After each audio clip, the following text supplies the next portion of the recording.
Got a drum here, Bob. Nice one. Now how? Is that right? Craig, want to get this pole out of the way, Craig? Underneath, underneath.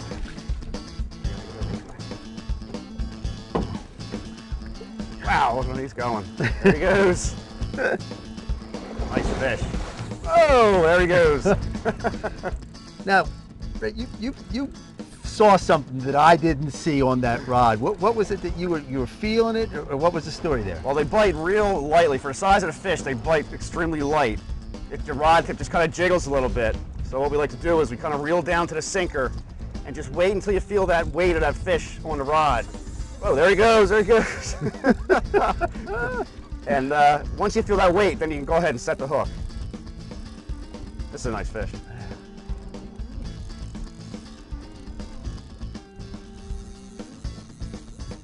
It's very important with these fish boats, they're so big, to have a good drag system on your reels. Mm-hmm. Now you're using what, a Shimano? This is a 4500 bait runner. It's on this lighter end of the equipment you want to use. Mm-hmm. We like to use light tackle. Very important to make your drag set right and don't reel against the drag. Let the fish take the drag when he runs. Yeah, that's important. Especially, you had mentioned that you like the drag system on that reel because you're talking a fish that's got some weight to it. So just let the drag do the work. Yep, that's what they're there for. That's why you have a drag system. You want all your stuff to work in sync. Your line's set to a certain pound test. Your reels are set.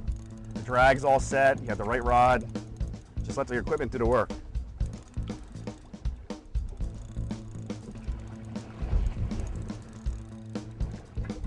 Move that, just yell. I think we're okay right now. He's usually standing on the side. There he goes again. Now we're working out here, and the tide is just turning for us. And you said you like actually when we're tidal fishing on the river, and I keep telling people you just got to wait for the tide to start moving for you, and that gets the fish going. Try to, if you can, explain what that does to the fish. How do they get turned on by that? Because we're on a big clam bed or a shell bed here, right?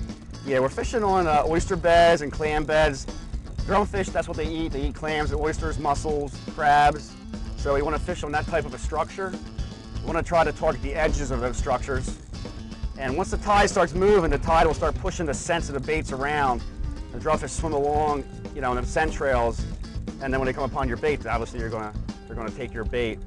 Yeah, and they come up and they suck the bait up, and then, like you said, they spin it around to. If it wasn't a bait, I mean, they kick out the shells and stuff of a clam because they actually crush it, right? Yeah, they suck it. They have big mouths right on the bottom of their bodies. They suck the clams out of the sand, and then they have big crushers in the back of their throat. And what they do is they crush the shells, spin around their mouth, and then they'll spit the shells out and then eat the clam. Well, there he goes again.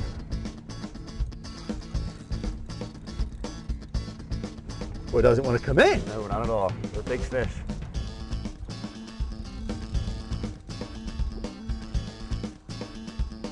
Want to try to keep constant pressure on them.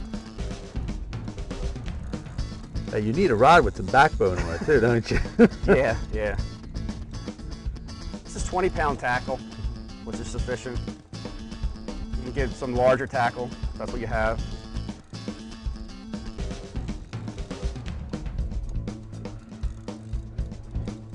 They're strong fish. They're amazing how strong they are. I'm sort of glad you got this fishing, not me, come to think of it. I don't know. It's a workout. It's coming up a little bit. Oh. Now, obviously, you have a fairly big net, but 9 times out of 10, you try to just gaff them in the mouth. Is that it? Yeah, if this fish is small enough to get into the net, obviously we'll net them first. This time of year, it seems that the fish are a little larger at this point of the season for drumfish. So most of our fish are averaging over 65 pounds. So they're a little too large for a net. If we're going to release them, we try just to lip gaff them.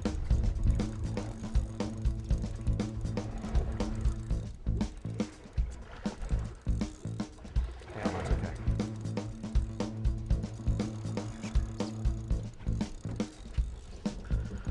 You definitely want to try to follow the fish around the boat too. When he moves you to one side of the boat, don't fight him. There he is right here, he's coming up.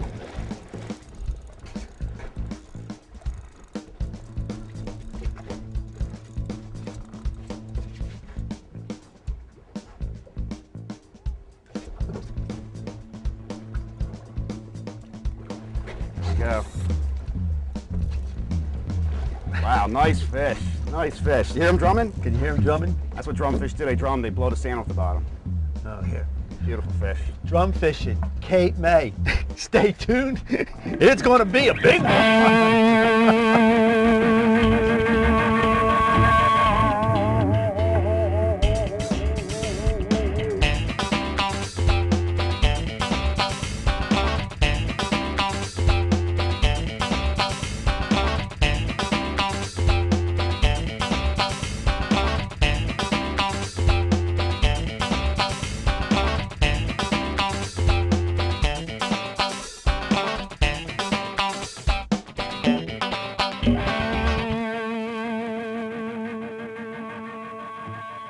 Down here in Cape May with my good friend Ray Morrison. Captain Ray. How you doing, Bob? We have tried so hard. This man has called me at least 500 times. Bob, get down here. The drum fish is fantastic.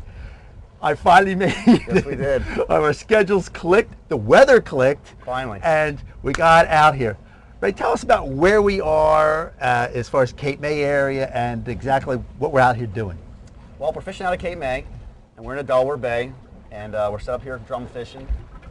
We're fishing on the edges of sloughs and clam beds in the Delaware Bay, and hopefully we'll get us some nice drumfish today. Now, you talk about clam beds and sloughs.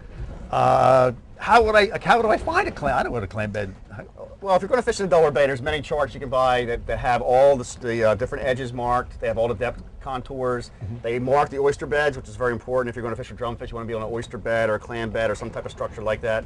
They feed on clams, oysters, and mussels, so that's very important for the fishing. Now, when you say the edges, I know you're explaining that that's the best place to be is on the edge of a clam bed. Why is that? We want to try to be on the edge. The tide moves down there. The fish will follow those edges up and down the bay when they're feeding. Mm-hmm. They'll go along, they'll swim, they're foraging for clams. Mm-hmm. They'll pull them out of the sides of the edges, and it's just like drop-off edges, up the humps. Mm-hmm. Just any kind of nice structure like that. And when that drum now we're talking of a really big fish here. Yeah. When that drum comes up, he actually picks up the clam, and then what does he do with the clam?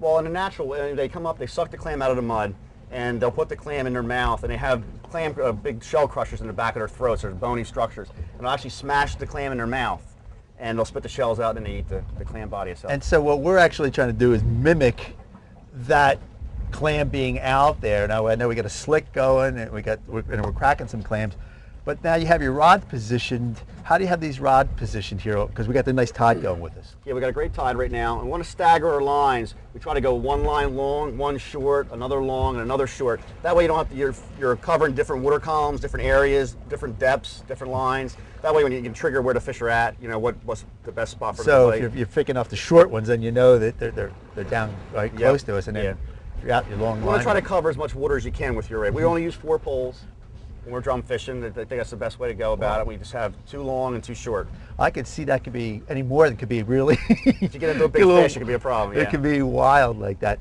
And again, we're anchored up. And again, if you're interested in going out here, I know we're going to do some links and stuff like that, but it's really important to get a map.